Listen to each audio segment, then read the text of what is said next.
new week with a familiar refrain here in Washington, the debate over immigration and border security with a potential bipartisan deal in the works. But there's efforts underway on the right to scuttle that. But there's a lot that can happen. Let's talk about it with Stef Kight from Axios. Back up late with me on the Final Five as she follows it all closely. Steph, good to see you tonight. Good to see you. Thanks for having me. Where do things stand right now? There's been this talk. President Biden said it is a fair deal that will keep the country safer. They're also tough. But what is in this, and when will we get a chance to see what lawmakers might consider? I mean, we know that Senate negotiators are now finally kind of in agreement around at least most of the key parts of this package. We have yet to see bill text. We keep being promised that it's coming soon. But, you know, of course, immigration policy is always something where the devil is in the details. So there are many people waiting to see the details of this package to be released. But that hasn't stopped President Biden from coming out and endorsing this package. And of course, he had a very interesting tone to his statement, saying that he would use this to shut down the border as soon as he signed it into law.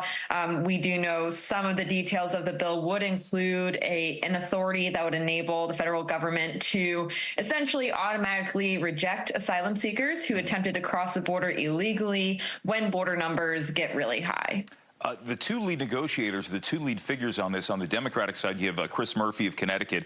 On the Republican side, you have Jim Lankford of Oklahoma, and they both are well known. They're not necessarily moderates. They are in their respective camps out there within their parties, but it does seem as though they believe, and maybe a little too earnestly, that there are people on the other side that are willing to work together to make this a reality. There were things, they said, we're not going to fund Ukraine unless we fund immigration reform and border reform. Well, here it is.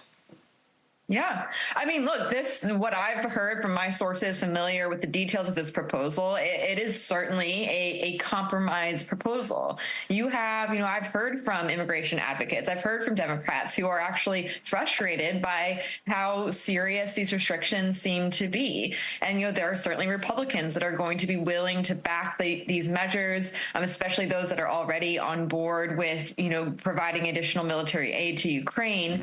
But what we're seeing really is an issue in the House. While, there's some support from Republicans in the Senate, there's a chance that they might even be able to pass this package in the Senate based on what we know so far. But in the House, we're really seeing Speaker Mike Johnson shut the door on this already. We've heard from him in public statements saying that from what he's seen, this package is dead on arrival, that it does not do enough to restrict the number of people crossing the border illegally. And we know that he has been in constant communication with former President Trump, who has very vocally been advocating against this package, saying he doesn't want this border bill to go anywhere. And of course, it's 2024, and the border is his favorite issue, and he wants to keep that front and center. You mentioned Speaker Johnson. We saw him down at the border, in fact, with all of those lawmakers a couple of weeks ago.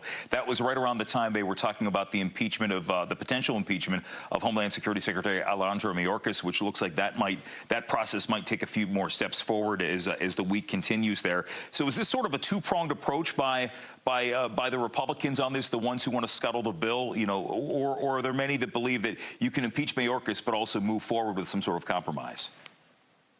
I think we'll see Republicans in both camps here, but of course we've seen, conservatives in the House especially be gung-ho about impeaching Secretary Mayorkas. This has been in the works for months, if not years, when we first heard Republicans sort of talk about this idea of impeaching Mayorkas, the DHS secretary, for the number of people coming across the border, the crisis we've seen unfold there over the past few years. And yes, Republicans are barreling forward with that, with the committee taking up, the articles of impeachment tomorrow, taking and voting that out of committee, most likely. And Speaker Johnson has already promised that he would bring impeachment articles to the floor as soon as possible after that. This, of course, has to go through a few procedural steps before we get there. And it will be interesting to see whether we see any more moderate Republicans take a step back from that effort, or whether we'll see Republicans in the House kind of unify around impeaching Mayorkas while also taking a step away from from actually backing any legislation with proposals intended to fix some of the issues we see at the border. Your colleague Mike Allen today wrote in Axios AM that this will be the immigration election, and sure enough, over the weekend, former President Trump was in Nevada saying, I'll fight it all the way. President Biden is now saying something to the effect of, this will let me shut down the border if it gets to some sort of critical mass. It really is making these candidates say some pretty extraordinary things, all things considered. Oh, of course. I mean, the border has been Biden's most vulnerable issue basically since day one. And of course, it is Trump's marquee issue. Yeah. Since 2015, he has long run on the border issue. So there's no reason to believe this will go away anytime soon. Well, and that's why we bring people like Stef Kight from Axios on the show to break all these complicated situations down for us. Good to see you again, Stef. Have a good week. You too. And the Final Five is back after this.